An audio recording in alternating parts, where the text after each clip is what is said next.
I really like this chart. As a matter of fact, it's become one of my favorite charts because not only does it speak to the truth of the serious daily and yearly border invasion into our country, this chart also saved President Trump's life when he was almost assassinated in a rally in Butler, Pennsylvania, when a would-be assassin fired at President Trump, bullets flying into the crowd, killing Corey Comprator, but also grazing President Trump's ear as he turned his head to look at this chart and inform the American people about the invasion our country has been under. But the American people are suffering it every single day. Let's talk about what that CBP One app has done. It was introduced in January of 2023, and approximately 813 illegal aliens have been paroled into American communities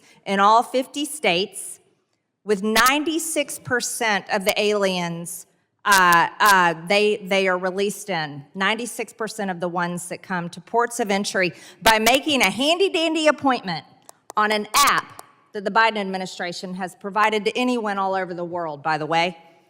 We can carry on and talk about the other outrageous thing that helps maybe you feel peaceful at night as you and your wife walk along. People aren't coming across maybe on your land because they're able to go to ports of entry.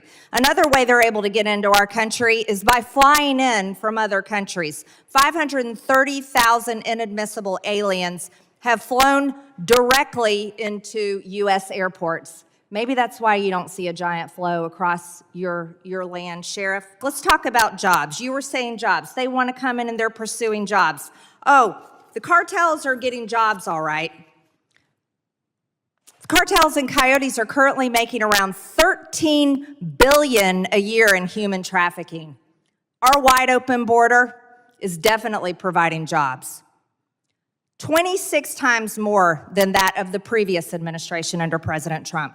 The Mexican cartels employ an estimated 175,000 members and have associates, facilitators, and brokers in all 50 states in our country. Yeah, we're having jobs provided for these people.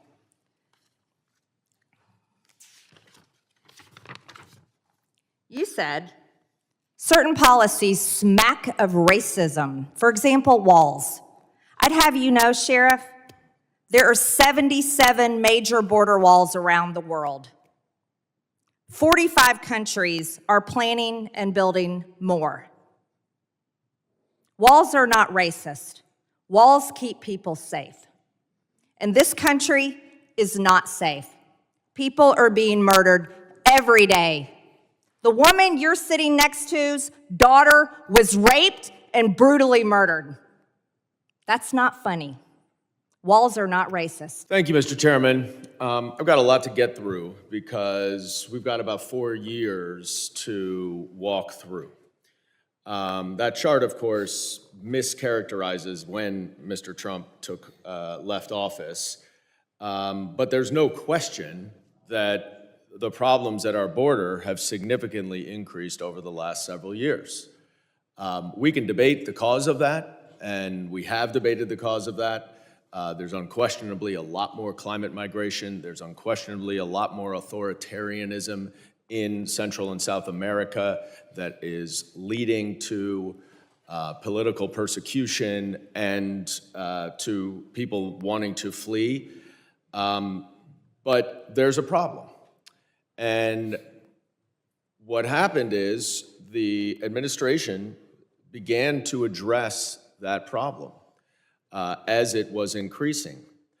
But Republican attorneys general all around the country filed lawsuit after lawsuit after lawsuit to stop administrative action. So in response to that, the Biden-Harris administration went to Congress to say, let's work on bipartisan legislation to try to solve our border crisis. And Senator Lankford, the second most conservative Republican in the Senate, negotiated for months with an independent and a Democrat and with the administration to come to some sort of bipartisan resolution. which they did miraculously, because this has notoriously been a very difficult issue. Now, that deal was the most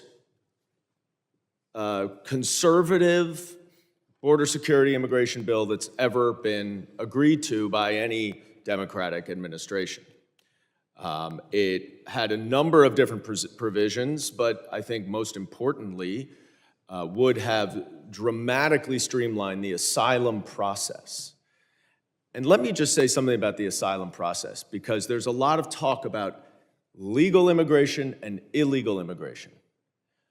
Asylum is legal immigration. It is not illegal immigration. It is part of our laws that you may seek asylum under certain circumstances. The problem we have at the border and the problem we have with our asylum process is that only 20 to 25% of people who apply for asylum ultimately get asylum. But it takes 7 to 10 years for that process to play out. This border security bill would have dramatically shortened the asylum process such that it would be over in 6 months. And the incentive for someone who knows that they do not qualify for asylum to come across the border would be eliminated.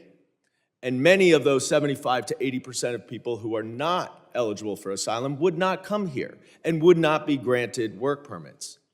The other thing it does is it would increase visas, because we do have a work shortage. We have a job shortage for agriculture, for construction, for restaurant workers, hotel workers, home care, nurses, doctors, scientists. This is all what I hear in my district.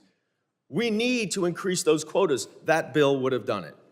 We need, as Mr. Heike said, to increase personnel at the border to deal with the problems so that we can address the women who are being raped, so we can address the cartels that are fueled by American-made guns. We need more personnel. We need more resources. This bill would have done it. But what happened? Donald Trump killed the deal. He's open about it. And you know why he killed the deal that would have dramatically solved our problems at the border? Because he cares more about his own election than he does about the problems facing the American people. And he wanted chaos at the border so that he could run on it. And when you watch him at the debate, he answers every single question. It doesn't matter what the topic is, by going back to immigration. That's what he wants to do. I want to put up, finally, this last quote here from James Lankford, who was the author of this bill and was understandably very frustrated that it did not pass. It is very, very clear that the Republicans do not want to solve the problem at the border. And so what has happened since Donald Trump killed this bill that would have dramatically addressed the solutions at the border? President Biden and Vice President Harris have had no choice but to implement executive actions to streamline this process so that people coming in have to come in through ports of entry. So that those 73,000 people who are stopped at the border, they're not getting in, they're stopped at the border, have to go through the points of entry so that we can vet them and check them for their criminal history. And that has reduced border crossings to a level not seen since 2019. More than 55%. But that's not the solution. The solution is legislation, and the Republicans will not meet in the middle. I yield back.